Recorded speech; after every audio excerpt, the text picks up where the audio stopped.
Report रियाज़ अली मीरानी शिकारपुर। नालो वॾो धी वीरान सिर्फ़ कूड़ा ड्रामा करे अवाम खे बेवकूफ़ बणाए पियो वञे। सेशन जज मिनोमल शिकारपुर एनडीसी चाचड़ साहब अचे मुर्दाखाने की हालत ॾिसी। अफ़सोस सिविल अस्पताल इंतजामिया 3 करोड़नि जी बजट रखंदड़ शिकारपुर के अस्पताल में पूरी सफ़ाई भी ना है, त ॿी छा हालत हूंदी। शिकारपुर लग सुल्तानकोट में मोटरसाइकिल फुटपाथ सां टकराइजी वई, जेका बाद वासी 52 वरियनि जो गोसबख्श गॾाणी मरणगीर, एक पीरसन औरत ऐं नींगर भी ज़ख्मी, हमरा गणती जोगी हालत में शिकारपुर अस्पताल मुंतकिल। फोत थियण जा इतला।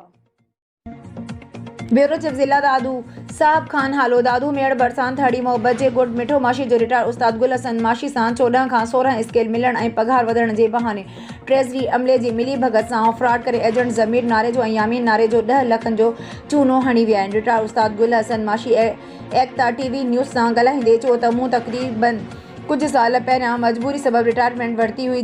मूंखे 14 स्केल हुयो, पर मूंसां गॾु उस्ताद रिटायर थिया हुआ जिन खे 16 स्केल मिलियो हो। मूं अहिड़ी ॻाल्हि ऐश्वर एजेंट सां कई जंहिं चयो त तोखे बाद में 16 स्केल मिलंदो। अचानक मूं वटि मथियां एजेंट ज़मीर नारे जो यामीन नारे जो आया त तोखे 16 स्केल में 16,000 वाधू पघार मिलंदी। सर्विस बुक ॾे त असीं तोखे ॿिई मास्तरियाणी आहे उन सां गॾु 10% कमीशन एवज़ कराए ॾियूं। जॾहिं बिल मंज़ूर थी वियो त ज़मीर नारे जो सां गॾु बैंक पहुतासूं त हिननि ज़बरदस्ती 9,85,000 मूंखां कैश कराए खयूं हलिया विया।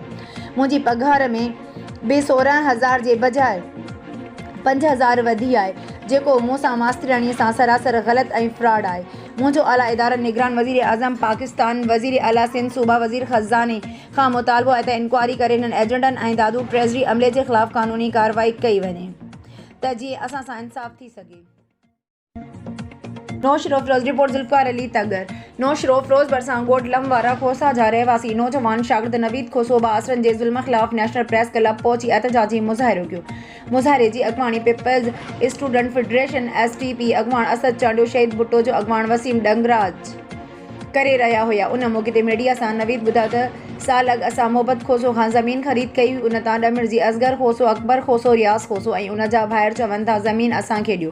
ज़मीन न ॾियण तां मूं मथां कूड़ा केस दाख़िल कराए टॉर्चर करे रहिया आहिनि। मुंहिंजो मुतालबो IG सिंधी IG शहीद बेनज़ीराबाद SSP नौश रोफरोज़ ऐं वस वारनि खे अपील कई आहे त मूं मथां कूड़ा केस ख़तमु करे मूंसां इंसाफ़ कयो वञे। हिननि माण्हुनि मुंहिंजो जीअण जंजाल करे छॾियो आहे। न मां पीड़े सघां थो, न जी सघां थो, न मरी सघां थो। एतिरो हिननि ज़ालिमनि ज़ुल्म कयो आहे। मूंखे इंसाफ़ न मिलियो त मां आख़िर मजबूर थी पंहिंजे मथां पेट्रोल हारे पाण खे बाहि ॾेई साड़ींदुसि। उन जा ज़िम्मेवार मथियां माण्हू हूंदा। वापारी रक़म समेत अगवा कार हथ सकरण। हिकु हफ़्तो अॻु सकरण जे वापारी जो दादू मां अगवा थियण बाद संदसि कार शिकारपुर ज़िले जे फौजदारी थाणे जे हद मां हथ आई, जॾहिं त मग़वी अञा ताईं लापता आहे। उन सिलसिले में सकरण जे वापारी तंज़ीम जे अॻवाननि सदर रोशन अली राहू ऐं मग़वी सेठ अनवर अली राजपूत जे वालिद ख़ुशी मोहम्मद राजपूत ऐं भाउ आमिर अली राजपूत सां गॾु सकरण प्रेस क्लब आॾो एहतजाजी मुज़ाहिरो करण बाद प्रेस कॉन्फ्रेंस कंदे दाहियो त हिकु हफ़्तो अॻु सेठ अनवर अली राजपूत फुटीअ जे पैसनि जी 10 लख रुपयनि जो चेक भान सईदाबाद कारखाने मां वठण बाद दादू जी अल्फलाह बैंक मां कैश कराए जीअं ई वापसि आयो पए त सदाबहार होटल वटि खेसि गाॾी ऐं पैसनि समेत अगवा कयो विया। हद जी ॼाण गाॾीअ में लॻल ट्रेकर ज़रिए मिली, जंहिं बाद ॿिए ॾींहुं शिकारपुर जी हद फौजदारी थाणे जी हद मां कार हथ आई आहे। हिननि चयो त अहिड़ी शिकायत जॾहिं SSP शिकारपुर खे कई त हिन एतिराफ़ कयो त कार मिली आहे जेका असां वटि अवां जी अमानत आहे। बाक़ी ॾोह दादूअ जे हद जो जवाबु ॼाणाए मदद करण खां जवाबु ॾेई छॾियो आहे। हिननि चयो त असांखे चयो त जॾहिं कार अवां जी हद मां मिली आहे त माण्हू बि हिन हद में हूंदा, पर खेनि मायूस कयो वियो। हिननि IG सिंधी IG शिकारपुर खे अपील कई त असांजो भाउ धाड़ेलनि जे चंबे मां आज़ादु कराए ॾिनो वञे। हिननि उहो बि चयो त हफ़्तो गुज़रण बावजूदि संदन FIR पिणु दाख़िल न थी कई वञे। पुलिस रिवायती लापरवाही जो मुज़ाहिरो कंदे हद जो तकरार ॼाणाए केस दाख़िल करण खां इनकारी आहे। हिननि हिकु सवाल जे जवाब में चयो त खेनि कंहिं बेभुंग या ॿी कंहिं क़िस्म जी को राब्तो नाहे कयो।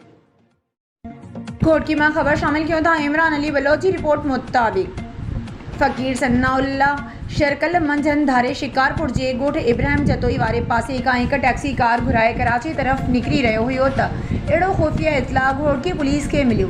पुलिस भी वञी उते पहुती। पोइ फ़कीर सन्नाउल्ला शायदि टैक्सी कार ज़रिए फैज़ूल लाड़ो खां निकिरी शिकारपुर तरफ़ वञी रहियो हुयो त घोटकी पुलिस नाकाबंदी करे पीछो करे शिकारपुर टूल प्लाज़ा खां पहिरियां ख़वास्ती बिरोई जे ॻोठ वारे लाड़े वटि सोघो कयोसि। उन जा वधीक तफ़सील वठूं था। घोटकी मां टेलीफोन लाइन ते मौजूदु आहे हक़ TV 5 न्यूज़ जे रिपोर्टर इमरान अली बलोच खां। जी ॿुधाइजो अमां वटि छा तफ़सील आहिनि, अपडेट कजो। जी मां तव्हांखे ॿुधाईंदो हलां त धाड़ेल सनावला शहर पुलिस वटि पाण पेश थियो आहे या पुलिस गिरफ़्तार कयो आहे।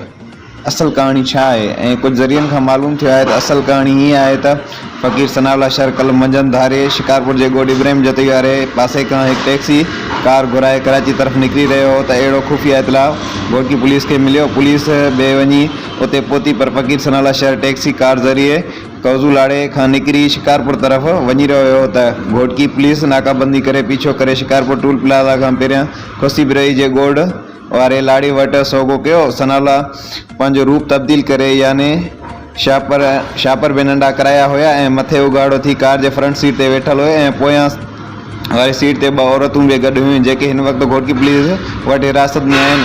ॿुधायो पियो वञे त हिकु सनावला जी ज़ाल छॾाए थी ऐं ॿी उन माइटेणी आहे जेका बलोच कबीले जूं औरतूं ॿुधायूं पियूं वञनि। पुलिस कल्ह हिन खे फुल फ्राई लाइ बि सलाह मशवरा कया। महिरबानी इमरान अपडेट करण जी।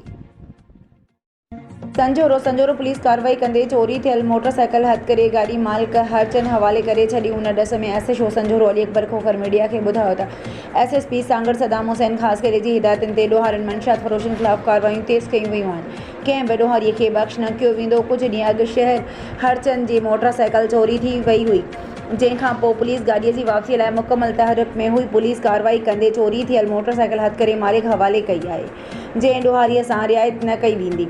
ॾोहारनि खे घुर्जे त ॾोहनि जी दुनिया छॾे पुलिस वटि गिरफ़्तारियूं ॾियनि। होॾां मोटरसाइकिल वापसि थियण ते गाॾी मालिक पारां एसएचओ संजोरो अली अकबर खोखर जो शुक्रियो अदा कयो वियो। छोकिरी रिपोर्टर असलम ख़ान बुघियो पाकिस्तान पीपल्स पार्टी जे अॻवान सरदार ज़ादा मोहम्मद अली उर्फ़ अमर ख़ान बुघियो जी अॻवानी में फ़लस्तीन जे मज़लूम आवाम जे हक़ नई गुॾ खां आरिजा प्रेस क्लब ताईं शानदार रैली कढी यहूदी इसराइल जी दहशतगर्दी ख़िलाफ़ आवाज़ बुलंद कंदासीं। असां फ़लस्तीन जे मज़लूम आवाम हर ॾुखे मोड़ ते गॾु आहियूं। अमर ख़ान बुघियो उन मौक़े ते डोकरी शहर खां सैयद हामिद अली शाह बादशाह, सैयद नूर मुस्तफ़ा शाह, सैयद हुसैन शाह, सैयद हसन अली शाह, सैयद फरमान अली शाह पंहिंजे अवाम सां भरपूर शिरकत कई। सरदार ज़ादा अमर ख़ान बुघियो मीडिया सां ॻाल्हाईंदे चयो त असांजा आवाज़ जॾहिं फ़लस्तीन जे मज़लूम आवाम ताईं पहुचंदा त हू दिलि ॿधी यहूदी इसराइल जी दहशतगर्द मारींदा रहंदा। असां थोरा आहियूं पाकिस्तान मीडिया सेंटर डोकरी जा जिन कवरेज ॾिनी हक़ जो आवाज़ बुलंद कयो। यारी शरीफ जी महफ़िल सकरन दावत इस्लामी पारां मोहम्मदी मस्जिद सकरन में हुज़ूर सैयदना गौस एला आज़म जीलानी जिन जी सालियानी यारी शरीफ इंतहाई अक़ीदत ऐं एहतराम सां मल्हाई वई, जंहिंमें आलमन हाफ़िज़नि ऐं मज़हबी शख़्सियतनि खां सवाइ मुख़्तलिफ़ मुक्तब फ़िक्र जे माण्हुनि वॾे अंग में शिरकत कई। उन मौक़े ते हुज़ूर सरवर काइनात जिन जे शान में नात शरीफ़ ऐं गौस एला आज़म जीलानी जिन जी शान में मनक़बत पेश कयूं वयूं। यारी शरीफ जी इज्तिमा में अल्लामा अब्दुल सत्तार अल मदनी बयानु कंदे चयो त अल्लाह जे वलीअ जी मोहबत ईमान जो जुज़ो आहे। इहे हस्तियूं आहिनि जिन जे बारे में ख़ुदा क़ुरान पाक में संदन साराह कई आहे। उन करे असांखे बि उन्हनि हस्तियुनि जो एहतराम करणु घुरिजे। हिन उहो बि चयो त हुज़ूर सैयदना गौस एला आज़म जीलानी वलीअ जो सरदार आहे, संदसि रुतबो बि सभिनी वलियुनि खां आला आहे। उन करे असांखे घुरिजे त वलियुनि जो एहतराम कयूं, जे लाइ दावत इस्लामी जो मदनी माहौल बहितरीन प्लेटफॉर्म आहे। इज्तिमा में दावत इस्लामी जो तालका निगरान मुख्तियार अली कुर्मी, अल्लामा शाज़ेब अल मदनी, अल्लामा तला अल मदनी, हाफ़िज़ शाहिद नवाज़ अत्तारी, इमदाद हुसैन अत्तारी पिण शरीक हुआ। आख़िर में सलवात वसलाम ते इज्तिमा जी पुॼाणी कई वई। दादू रिपोर्ट मुख्तियार अली सूमरो। दादू जे कच्चे वारे इलाइक़े ॻोठ दानू चांडियो में चांडिया बिरादरी जे ॿिनि धुरियुनि में पुराणी ज़मीनी तकरार तेज़ थी वियो। फायरिंग जो सिलसिलो रुकिजी न सघियो। अकबर चांडियो जे हथियारबंद धुर रुस्तम चांडियो जे घरनि ते चढ़ाई ऐं फायरिंग करे 3 खां मथे पालतू मींहूं मारे छॾियूं। धुरियुनि में फायरिंग जो सिलसिलो जारी। रुस्तम ऐं साजन चांडियो दादू प्रेस क्लब वारो एहतजाजी मुज़ाहिरे बाद साफ़ नाॾो धाईंदे चयो त अकबर चांडियो जी धुर मुसलसिल 1 महीने खां घरनि ते काह करे ज़मीन ते बीठल ट्रैक्टर कब्ज़े में वठी सलीम चांडियो खां डीज़ल जी भरियल ड्रमनि समेत मोटरसाइकिल फुर करे विया। वरी ॿीहर कल्ह शाम जो हमिलो ऐं फायरिंग करे 4 खां मथे बेज़ुबान जानवर मींहूं मारे फ़रार थी विया आहिनि। जॾहिं त बार इतला बाद पुलिस जाइ वारदात ते नथी अचे। हिननि आईजी सिंध एसएसपी दादू खां मुतालबो कयो त जल्द ॻोठ दानू चांडियो में पुलिस पिकेट क़ाइमु करे वधीक जानी नुक़सान थियण खां बचायो वञे, जॾहिं त हर रोज़ फायरिंग सबबि इलाइक़े में सख़्तु ख़ौफ़ ऐं हिरास वारी सूरत हाल में इज़ाफ़ो थी रहियो आहे। खिप्रो नुमाइंदो गुल मोहम्मद शर खिप्रो शहर के ॾोहारनि जे हवाले करे छॾियो। तफ़सील मूजिबि निगरान हुकूमत अचण खां पोइ पुलिस खाते जी बदिलियुनि खिप्रो शहर खे तबाह करे छॾियो। नई एसएचओ इब्राहिम सुमरो जे अचण बाद शहर ॾोहारनि लाइ जन्नत बणिजी वियो। शहर जे मुख़्तलिफ़ इलाक़नि मां मोटरसाइकिलूं, पाणीअ जा मोटरूं, बकरियूं चोरी, पुलिस ख़ामोश तमाशाई बणियल। खिप्रो थाणे जो PTCL नंबर अञा ताईं बंदि आहे। एसएचओ समेत ॿियो अमलो कॉल अटेंड नथो करे। पुलिस स्टेशन ते माण्हुनि जी रश हूंदी आहे पर एसएचओ मामूल मुताबिक़ थाणे मां गैर हाज़िर आहे। उन खां अलावा अॻूणो एसएचओ जी कब्ज़े मां आयल मिल्कियतुनि में हिकु हुंडा सिविक कार बि शामिल आहे जेका एसएचओ ज़ाती तौरु इस्तेमालु करे रहियो ऐं उन कार जे नंबर प्लेट तब्दील करे इस्तेमालु कई पई वञे। अवाम निगरान वॾे वज़ीर, घरू वज़ीर, IG सिंधी, IG नवाब शाही, SSP सांगड़ खां मुतालबो कयो त हिन एसएचओ खे फौरी तौर ते बदिली करे ॿियो ईमानदार एसएचओ मुक़ररु कयो वञे। खिप्रो प्रेस क्लब मटियारी रिपोर्ट गुलाम फारूक शाह अमीरुल बहर ज़िले मटियारी जे मरकज़ी उहिदेदारनि जी गॾिजाणी ज़ेरे सदारत इम्तियाज़ मल्हा ऐं मरकज़ी जनरल सेक्रेटरी सरदार असलम मल्हा कई। मल्हा हाउस मटियारी ते अमीरुल बहर ज़िले मटियारी जी गॾिजाणी में अमीरुल बहर तालका मटियारी जे मेंबरनि भरपूर शिरकत कई, जंहिंमें मेंबर साज़ी लाइ बि मशवरा कया विया ऐं समूरे ज़िले में मल्हा बिरादरी खे अमीरुल बहर में शमूलियत कराई वञे त जीअं मल्हा बिरादरी सां कंहिं बि मसइले या उन नाइंसाफ़ी ते गॾियल साॻारो आवाज़ बणिजी सघूं।